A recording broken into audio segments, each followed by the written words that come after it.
Was I asleep or in that early morning haze between consciousness and the land of Nod? Either way, it was now Monday and I had a full agenda for this week, especially at the Grove. This past Saturday had been my birthday, but as Patrice and I had to teach our exercise class at the gym that morning, followed by other assorted errands, we'd planned to celebrate my special day this coming weekend. For us, that meant that the person celebrating their birthday was bestowed the title of King for the day, or Queen in Patrice's case. The other person would be Slave for the day. For this royal, any wish would be granted. I would probably say that throughout the whole year, this was definitely one day that I eagerly looked forward to. As I lay there, the sun already rising on another beautiful blue sky and sunshine morning in America's finest city, San Diego, I really had a lot to be thankful for. Snuggled up next to me was the love of my life, my gorgeous California blonde Patrice. We'd met 15 years earlier and been married for 9.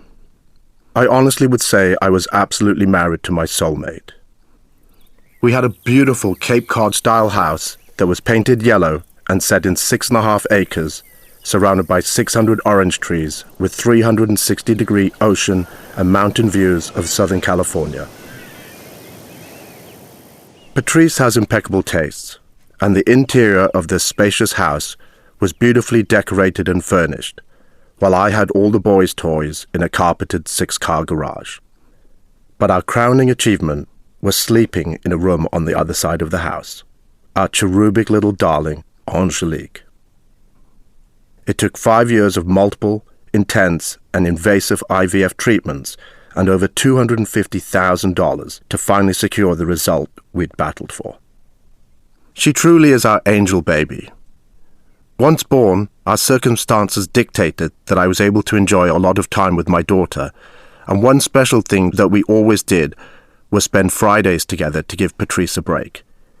We'd go to the gym where I'd teach a class, we'd bond over lunch, and then run errands and get my hair cut. These Fridays always resulted in me coming home with this weary little person following me. Although Angelique was her birth name, one time upon our return, Patrice questioned who this person was trailing behind, and eventually came to the conclusion that as she's always with me, this must be Daddy's little chum. And with that, Chummy came into being. For anyone observing our situation, this appeared to be a picture-perfect life of Mommy, Daddy, and Chummy in the yellow house. However, in about 2 weeks we were going to sign the documents to purchase a new, smaller, and considerably cheaper house on a new housing development being built on the other side of the valley. This was definitely taking a few steps back, but after everything that had happened to us, we couldn't have been happier. The time was right for us to have a fresh start. The events of the last few years had caused me to lie awake many a night and pray for all the madness that was going on to end, and for things to change. You know what? That old adage is correct. Be careful what you wish for, as it just might come true. Bang, bang, bang! Somebody was definitely intent on waking the dead at our front door. Who could it be? It's 5:30 in the morning, and we lived in a private community. Was it the hand of fate, or someone looking to start their day with a punch in the face? Either way, I was about to answer that call. Although Patrice was stirring, she knew I'd take care of whatever it was, and just rolled herself over. In my t-shirt and boxers, I jumped out of bed and exited our bedroom into a hallway that leads to the main part of the house. I proceeded past the kitchen and entered our large open-plan living and dining room to get to the front door. Bang, bang, bang! The pounding continued. How rude. That's it. In 5 seconds, this visitor is going to be face down on the floor. I unlocked and swing open the door and prepare to kick some ass. As I adjust my eyes to the morning sunshine, I look down on my chest and see 3 red dots bouncing tightly around my t-shirt. I look up and I'm greeted by 3 men in bulletproof vests, pointing 2 assault rifles and a semi-automatic pistol at my body. FBI! Get on the fucking ground! Now! I suppose I was right earlier. I just got the person on the floor wrong. While one agent held my torso down with the obligatory knee to the back of my head, another brought my arms behind me and handcuffed my wrists together. As I was lifted to my knees, the floodgates opened, and agents were now streaming in through the front door and splitting up in various but specific directions. Are you Reed Domingo? Yes, I replied. I was bundled into the living room and sat down on the edge of our 7-seat U-shaped couch. We have a warrant to search this property. Before we begin, is there anything you want to make us aware of? No, I stated. Until I knew exactly why the FBI was here, I thought it would be best to say very little. Hang on, was this really happening? I paused for a second, then realized, yes, it is.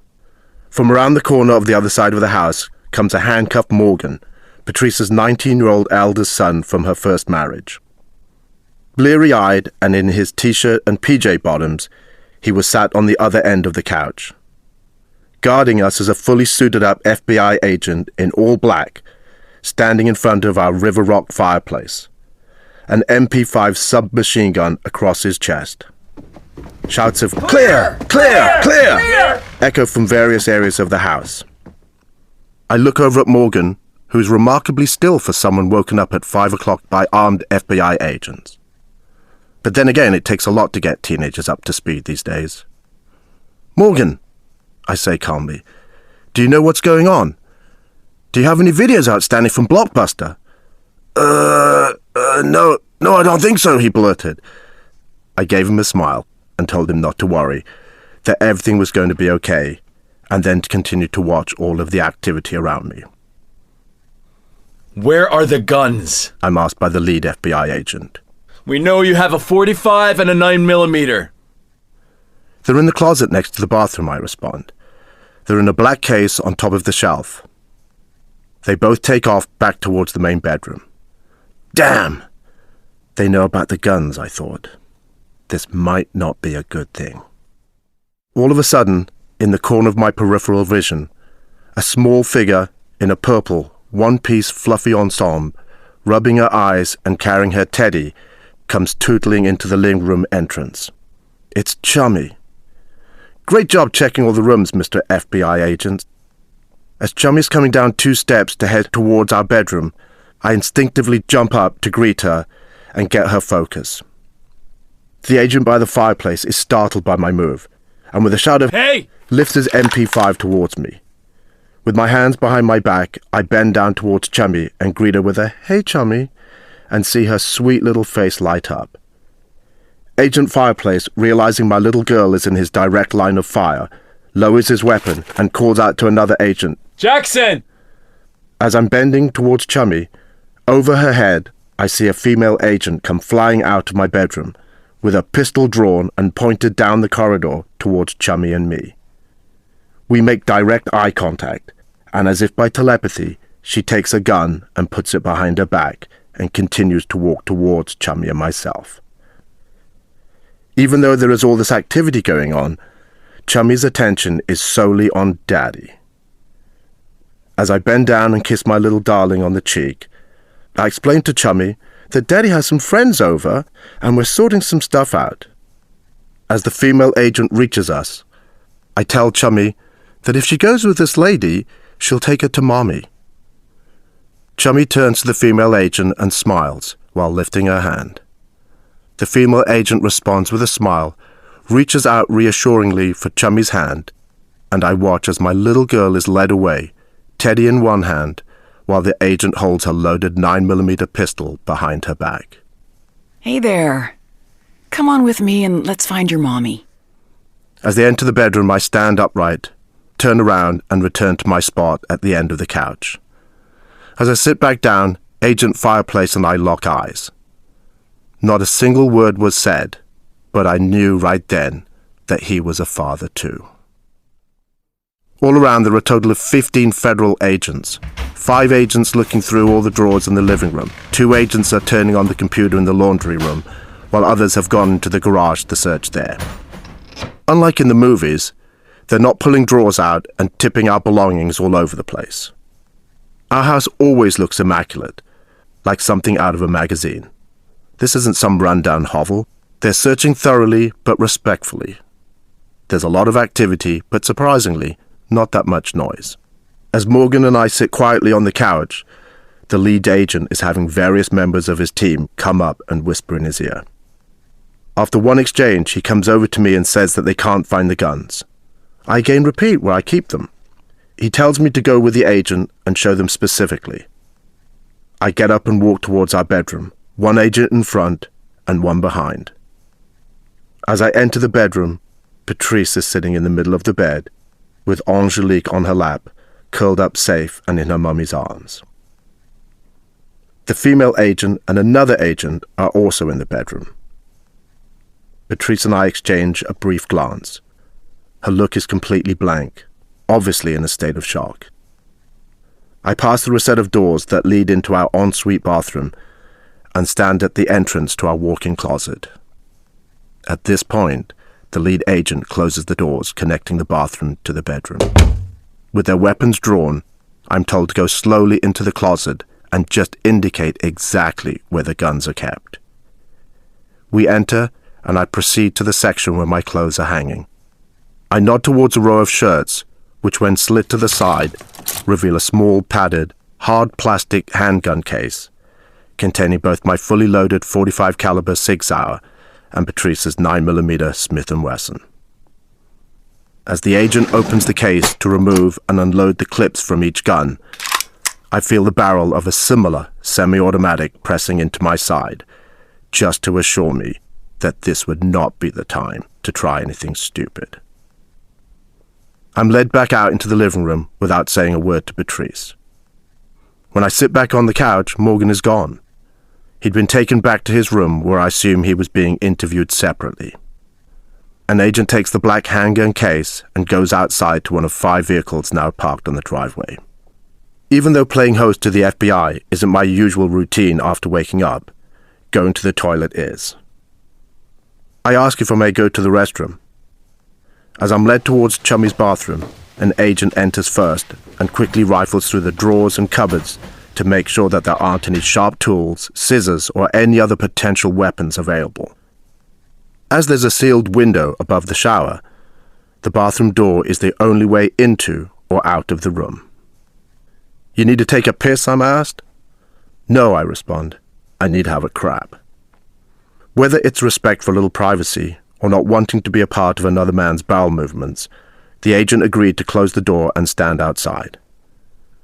However, as my right hand was released from the handcuffs, my left was now connected to the ring of a towel rail. Sitting there, one could believe that this really wasn't happening. The quiet, cozy, and inviting surroundings with a delicate perfume of potpourri were typical of Patrice.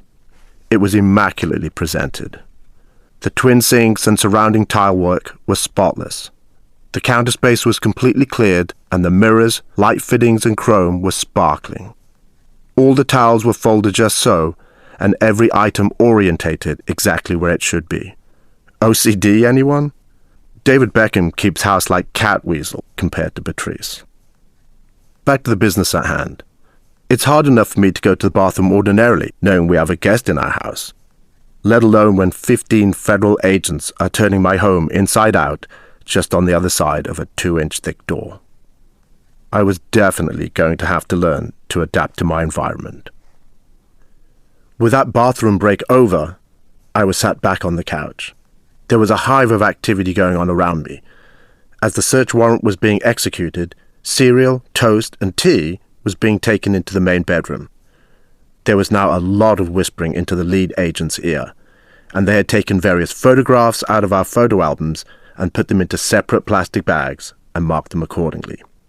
A specific reversible jacket was brought out, along with one of Patrice's motorcycle helmets. The items were tagged and taken out to one of the vans. Time seemed to just fly by, as the next thing I see is Morgan coming from his bedroom, fully dressed and ready to go to work. He had a job as a sales assistant in a large department store. He goes into our bedroom and comes out holding Chummy's hand. She too is dressed, and Morgan is going to drop her off at her usual daycare on his way to work. I'm allowed to say goodbye to her, and as I bend down to kiss her, She puts her arms around my neck and gives me one of those special hugs and tells me she loves me. I tell her to have a fun day and thank Morgan for dropping her off. It's amazing how well Chummy is handling this. I suppose it's a case of reacting to our behavior. Although there's a lot of unfamiliar people all over the house, everyone is focused and carrying out their tasks in a calm manner. There's no shouting or commotion. Maybe she thinks Mommy and Daddy are having some work done at the house, and everyone is just here to help. I still haven't gotten to talk to Patrice. I'm asked to accompany the lead agent and his second-in-command into one of the spare bedrooms where they bring in one of the dining room chairs with curved arms. I'm seated in the middle of the room and have each hand handcuffed to one of the arms of the chair. At this point, here come the formal introductions. Let's just call them Special Agents Smith and Jones. Special Agent in charge Smith asked me, Do you know why we're here? Not wishing to spoil a good surprise, I obviously respond in the negative. But I have a strong feeling this isn't going to be an episode of This Is Your Life. We're here to talk about the bank robberies, Agent Smith informs me. We look each other square in the eyes, and at that moment the mist clears. We both know that we both know what time it is. Without responding to Agent Smith's last statement, I ask him if I can ask one question. Am I going with you guys today? To which he responds, this time they're just carrying out the search warrant and they haven't decided yet. I laughed and asked them if they really expected me to believe that they'd go to all this trouble today to potentially leave here empty-handed and allow me to go about my way. All three of us share a smile, and Agent Smith proceeds to read out a warrant for my arrest. You have the right to remain silent, but anything you say can and will be used against you in a court of law. You have the right to an attorney. If you cannot afford an attorney, one will be provided for you. Do you understand these rights I've just read to you? And with these rights in mind, is there anything you wish to say? Yes, I do understand my rights, and no. If that's the reason why they're here, I state that it would be in my best interest to retain legal counsel before making any form of statement. They unlock me from the chair and I'm led to the other side of the house so I can get some clothes on. As I go past the kitchen, there's Patrice, putting those breakfast dishes into the dishwasher and then wiping down the countertops. Even though the FBI is here to arrest your husband for bank robbery, who else is going to clean the kitchen and tidy up? With an agent accompanying me, I pick out a pair of gym pants and a clean t-shirt. I brush my teeth, splash my face, throw some gel in my hair, and I'm ready to go. As I stand there in the living room, I see various plastic and paper bags being carted outside. I look over to Patrice. She breaks a bewildered smile at me, and I can see that she's been crying, still in a state of disbelief. As we stand there looking at each other, an agent comes in through the front door, carrying the black handgun case with the 2 semi-automatics. He informs Agent Smith that everything checks out and then proceeds to do something that to this day has struck me as absolutely strange. He gave the guns to Patrice. She clicks the case shut and places it on the kitchen counter. If they're not taking the guns as evidence, then they don't think they're involved in the commission of a crime. Maybe things aren't as bad as they seem. Are you wearing any expensive watches or jewelry or anything like that? No on the watch, but I do have a single gold earring and my wedding band. As my hands are cuffed, and Patrice has long, beautifully manicured fingernails, the female agent removes the earring, and as the band contains 7 solitaire diamonds, it exceeds the $100 limit for where I'm going, so it too must remain behind. The female agent reaches towards my left hand, but I stop her. It was Patrice who put it on me originally, and it now seems fitting that she is also the one who takes it off. Maybe there was something ironically prophetic about these momentary events. As many of the agents were now leaving, I knew that this meant that I'd be leaving too. I was allowed one last embrace with Patrice. As I stand there handcuffed, Patrice, with tears in her eyes, holds me tightly, but I cannot reciprocate. With one final kiss, we stand there in silence, the center of everyone's attention. I whisper into her ear, "I love you, sweetheart." and everything is true. Those were, as things transpired, the last words that I was going to say to my wife as we stood there in our home. All right, let's get him in the car. I felt a firm grip on my arm separating us and now being directed towards the front door. As we step out into the warm June morning, I squint at the bright sunshine, as normally I never go out without the ubiquitous sunglasses. Even though it's now only about 8:30 a.m., I already know today is going to be a hot one. Most of the cars and trucks were turning on the driveway, and I'm placed in the back of a generic, unmarked government-issue Chevy. I'm even buckled in. How kind of them to care about my safety. Or maybe these fishermen don't want their prized catch inadvertently jumping out of the net. As we circle the driveway to leave, I can see Patrice standing at the kitchen window. Her face is pale and her red, swollen eyes paint a haunting picture. I can't begin to imagine what is going through her mind. We weren't just husband and wife. We were best friends and soulmates. We had great communication and told each other everything. But this was one thing I could never have told her. In all honesty, it would have been easier to tell her that I'd had an affair with her best friend. Either way, the result was the same. I'd broken her heart. Never take anything for granted. The carpet of life had truly been pulled from right under our feet. We were up in the air right now and had no idea when we'd hit the ground. Up until this point, I think I still believed that this was a negotiable situation. I should be able to give a little explanation, say I'm sorry, I won't do it again, and let's get together later to sort out the specifics.